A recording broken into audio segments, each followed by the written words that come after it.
గురువు గారు మనం చూస్తూ ఉంటాము విగ్రహాల్లో కొన్ని విగ్రహాలకు తొండం ఎడం వైపుకి కొన్ని విగ్రహాల్లో కుడి వైపుకి తిరిగి ఉంటాయి. మరి ఎటువైపు తిరిగిన తొండం తిరిగిన ఆ గణేశుని మనం పూజించాలి అంటారు? చాలామందికి ఉండేటువంటి సందేహమేనమ్మా. ఎందుకనంటే ప్రతి ఒక్క అంగ సాముద్రికం అనేటువంటిది దీంట్లో ఉంటుంది, శిల్ప సాముద్రికంలో. అంటే మనకు గమనించుకోవాల్సిన అంశం ఏంటంటే ఇక్కడ అవసరము, సందర్భము, అవకాశం వచ్చింది కాబట్టి ఇక్కడ ఒక ధర్మ సందేహం తెలియజేస్తున్నాను. వీక్షించేటువంటి 10 టీవీ ప్రేక్షకులు కూడా ఇక్కడ చాలా జాగ్రత్తగా గమనించండి. ఎందుకనంటే మనకు పురాణ పురుషులు కృష్ణుడైనా, రాముడైనా, ఇంకా అనేక మంది దేవతలు మానవ రూపాన్ని ధరించి ఉన్నటువంటి వాళ్ళు మనం దేవతలుగా కొలుచుకుంటున్నాం. వాళ్ళు పురుషులుగానే పుట్టారు.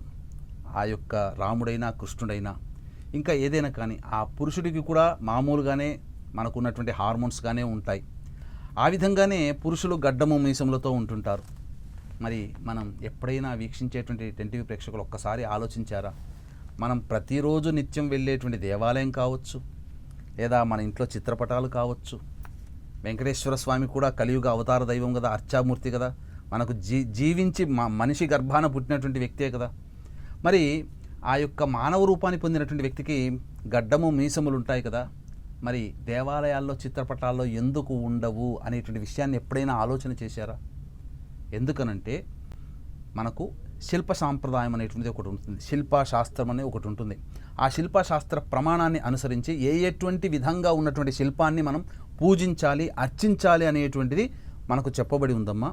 ఇందులో గడ్డము మీసము ఉన్నటువంటి దేవుడి ఫోటోలు కానీ, దేవుడి విగ్రహాల్ని కానీ మనము ఆరాధన చెయ్యకూడదు. గడ్డము దేనికి సంకేతం? పౌరుషానికి సంకేతం. గడ్డము ఈ యొక్క మీసము పౌరుషానికి అయితే గడ్డం అనేటువంటిది ఛాందసవాదానికి సంకేతం, అంటే మొండి మూర్ఖత్వానికి సంకేతం. కాబట్టి ఈ గడ్డము మీసము ఉన్నటువంటి ఫోటోల్ని పూజించిన వ్యక్తులు ఎవరికైనా కానీ ఇంట్లో గనక ఉన్నట్లయితే ఆ ఇంట్లో దాంపత్య సమస్యలు వస్తాయి. అలాగే అనేక రకాలుగా దారిద్ర్యం అనేటువంటిది ఉంటుంది. అందుకనే ఆ శిల్పశాస్త్రాన్ని అనుసరించి రామాలయంలోనైనా, కృష్ణాలయంలోనైనా, వెంకటేశ్వర స్వామి దేవాలయంలోనైనా ఎక్కడైనా పురుషుడికి ఎప్పుడూ కూడా గడ్డము మీసములు అనేటువంటివి ఉండవు. ఆ యొక్క శిల్పాన్ని, ఆ యొక్క దేవుని ప్రతిమని, ఆ విధానాన్ని, ఆ ఫోటోని అర్చించినటువంటి వాళ్ళకి దేవతాశక్తి కలుగుతుంది. కాబట్టి దయచేసి ఇప్పుడు ఈ రోజున అనేక వాడవాడల అనేక దేవాలయాల్లో మనం చూస్తున్నాము.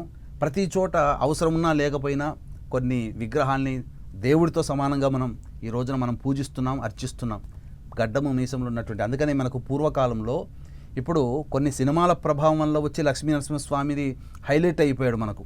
కానీ ఒక వీక్షించేటువంటి 10 టీవీ ప్రేక్షకులు కూడా ఒక 20-15 సంవత్సరాల కిందట చూడండి, ఎవరింట్లోనైనా లక్ష్మీనరసింహస్వామి ఫోటో ఉందా? లక్ష్మీనరసింహస్వామికి జూలు ఇవన్నీ ఉంటాయి. అంటే ఏంటి? ఉగ్రము అనగా కోపానికి సంకేతం. ఆ ఫోటో కనుక ఇంట్లో ఉన్నట్లయితే కోపం ఉంటుంది. అన్నవరపు సత్యనారాయణ స్వామి కూడా మీసాలు ఉంటాయి, కానీ ఎక్కడ విగ్రహాలు పెట్టుకోరు. అలాగే శనిదేవుడికి కూడా మీసం ఉంటుంది, కానీ ఎక్కడ శనిదేవుని విగ్రహాలు పెట్టుకోరు. వీరభద్ర స్వామికి కూడా ఉంటుంది, అర్చిస్తారు అంతవరకే తప్ప ఇంట్లో పెట్టుకొని పూజించే విధానం అనేటువంటిది ఆ దేవతా పటాలకి లేదు. కాబట్టి దయచేసి ఈ యొక్క మీసము, గడ్డము ఉన్నటువంటి విగ్రహాల్ని కానీ, దేవతల్ని కానీ ఆరాధన చేస్తే ఎక్కువగా తామస భావం పెరిగిపోతుంది. తద్వారా మనిషి రాక్షస ప్రవృత్తితో ఉంటాడు అని చెప్పి మనకు శాస్త్రం చెప్పబడి ఉంది. ఇక